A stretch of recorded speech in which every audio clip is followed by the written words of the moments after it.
Aí depois eu descobri que se a gente não cria um partido político, a gente estava ferrado. Porque você nunca pode esperar que alguém faça por você aquilo que você mesmo tem que fazer. Então você fica esperando que o Congresso Nacional aprove as coisas boas para o país. Você já parou para analisar quem é que está no Congresso Nacional? Você já viu o prontuário de cada um? Você já viu a ficha de cada um? Você já viu a origem de cada um? Se você não vê isso, você não vai saber votar. Se você não vê, você vai votar equivocadamente. É como se você fosse colocar uma raposa no seu galinheiro achando que a raposa vai engordar as galinhas. Não vai, vai comer as galinhas. Então eu descobri que era preciso fazer um partido. Descobri porque eu fui no Congresso brigar para não aprovar uma lei. E quando eu cheguei lá, eu percebi que não tinha nenhum trabalhador. Aí então eu comecei a fazer política, sabe? Eu fui gostando da política, fui gostando, e eu achei que era o caminho. Se você está descontente com alguma coisa, é através da política que você vai mudar. Sabe? Então você tem que participar, você tem que saber como participar. Sabe? E quando eu digo isso, ô Mitica, eu digo o seguinte, veja, eu não acho que um artista, eu não acho que um cara tem que dizer eu voto em fulano, eu voto... não tem que dizer nada, ele tem que ser profissional, fazer o programa dele, dizer o que ele bem entender. Ele é político na hora que ele vai votar, a não ser que ele queira assumir publicamente a tarefa. E eu então fui, e depois você pensa que eu imaginei ser candidato a vereador uma vez? Nunca me passou pela cabeça. Mas quem te incentivou de você virar um candidato a vereador? Veja, eu não fui vereador. Eu fui candidato a deputado a governador de São Paulo em 82. Eu, Franco Montoro, Reinaldo de Barros, Cláudio, Jânio Quadros. Era assim, eu fui candidato. Eu pensei que eu ia ganhar as eleições. Cara, eu estava famoso por causa das greves. Eu estava famoso. Eu ia pro interior de São Paulo, era gente na rua aqui. As pessoas não imaginavam como é que eu juntava tanta gente na rua. Eu dava autógrafo. Tinha um livro que foi lançado meu chamado Lula, Entrevistas e Discursos. Eu descia do palanque, lá tinha que dar autógrafo, sabe? Eu pensei que eu ia ganhar as eleições. Puta merda, só tive 10% dos votos. Fiquei em quarto lugar, perdi até do Jânio Quadros. Mas de primeira? Mas eu achei que eu ia Tava ganhar. convicto. O comício do encerramento da campanha no Pacaembu. Você não tem noção da quantidade de gente. Que ano que era, Lula? 82. 1982. Você não tinha nem nascido, cara. Não. Até não tinha nem nascido. Não tava. Aí eu fui lá e aquela multidão de gente, sabe? Falou, Eu já falava, era meu. Porra, vou ganhar as eleições. Já me via como governador. Sabe? Aí fiquei em quarto lugar. Uma frustração. Você não tem noção da frustração. Eu até pensei em parar. Aí quando foi em 85, eu fui para Cuba.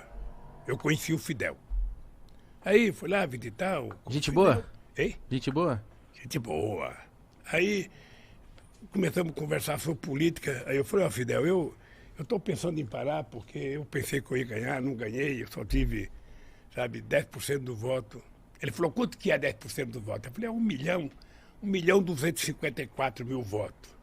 Ele falou assim para mim, ô Lula, não existe na história da humanidade nenhum operário metalúrgico que já teve 1.254.000 votos, cara. Você teve uma puta de uma votação, para com esse negócio de que você foi derrotado. Não tem. Aí eu falei, pô, sou bom. O Fidel falou, então... Sabe, então foi muito bom, porque isso me deu coragem de entrar na política, eu fui aprendendo. Era muito chato, porque eu imaginava que todo trabalhador ia votar em mim. Sabe, eu falava, bom, eu sou trabalhador, sou do Partido dos Trabalhadores, todo trabalhador vai votar em mim. Puta, eu ficava nervoso, mais nervoso. Eu ia fazer comício nas estradas, chegava, sabe, nos corta... A classe média, sabe, apoiava a gente, batia palma, sabe, nas universidades, todo mundo. Mas quando eu passava nos caras que estavam colhendo algodão, cortando cana, aí eu ia fazer passeata aqui em São Paulo, no centro de São Paulo. Aí quando tinha um trabalhador trabalhando numa construção na Casa Civil, todo mundo, Lula, um trabalhador. Aí já mandava, eu levantava a mão, cara.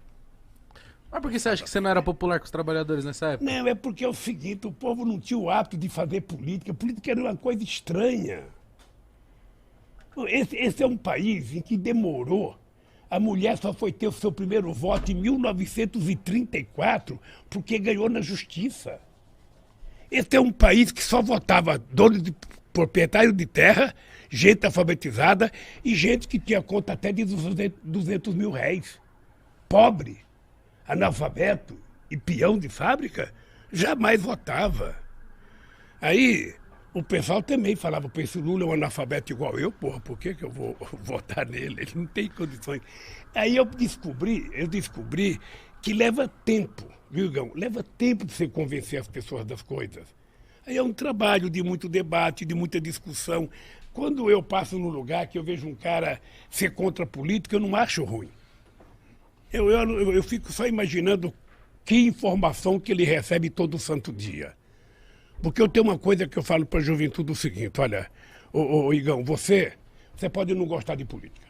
Tá? Você pode dizer, eu não gosto de política, política é tudo ladrão, Lula é ladrão, sabe, Haddad é ladrão, Fernando Henrique Cardoso é ladrão, Bolsonaro é ladrão, Dória é ladrão. Você pode dizer tudo o que você quiser.